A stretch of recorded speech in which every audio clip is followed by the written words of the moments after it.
Bonjour à tous, je m'appelle Lionel, responsable du coaching remise en forme pour manager chez Entraînement 3D.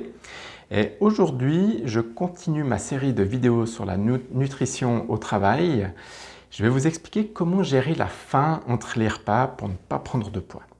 Alors typiquement, c'est 10 heures ou c'est 15 heures, le prochain repas est encore loin, vous commencez à avoir faim, vous avez envie de sauter sur toute la nourriture qui vous passe sous la main.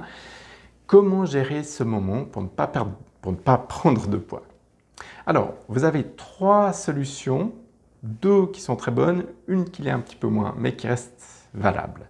La première solution, c'est de ne rien manger. Alors, plus facile à dire qu'à faire.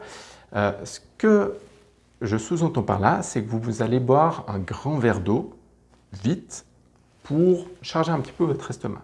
De cette manière, ça va couper votre faim pour un moment.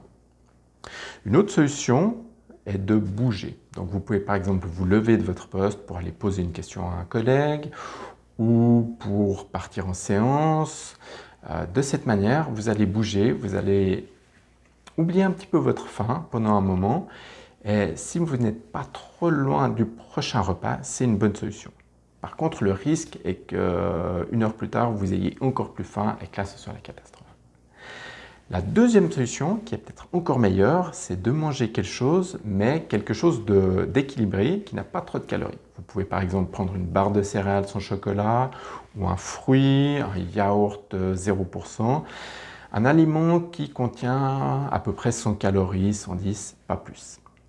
C'est une très bonne solution car ça va vraiment couper votre faim et si vous vous limitez à peu près 100 calories, vous n'allez pas prendre de poids. Et en bonus, vous allez arriver moins affamé au repas suivant, donc vous allez probablement manger moins. La troisième solution, qui est un petit peu moins bonne, mais un petit peu plus agréable, c'est de manger quelque chose qui vous fait plaisir. Par exemple, si un de vos collègues a apporté des croissants, vous allez manger un croissant, voire un pain au chocolat, mais je vous conseille d'éviter le pain au chocolat. Et ça va faire un petit peu trop de calories, mais si vous en êtes conscient, vous allez compenser durant le reste de la journée. Soit vous allez manger moins au repas suivant, par exemple vous n'allez pas manger de féculents comme des pâtes ou du riz ou du pain, soit vous allez bouger plus en allant faire de la marche à midi ou faire du sport le soir pour compenser ces calories en plus. Donc, au final, vous aurez mangé quelque chose que vous ne devez pas manger, mais vous allez le compenser, donc ça n'aura pas d'impact sur votre poids. Donc, pour résumer, trois solutions, soit boire de l'eau, bouger plus, soit manger quelque chose d'équilibré. Donc je vous recommande d'avoir toujours dans votre bureau des barres de céréales que vous appréciez, pauvres en calories ou des fruits. Et troisième solution, manger quelque chose qui n'est pas équilibré, mais le compenser pendant la journée. Voilà, j'espère que ces astuces vous aideront. N'hésitez pas à aller sur mon site entraînement3d.com pour en trouver d'autres. Et à bientôt pour la prochaine vidéo. Merci, ciao.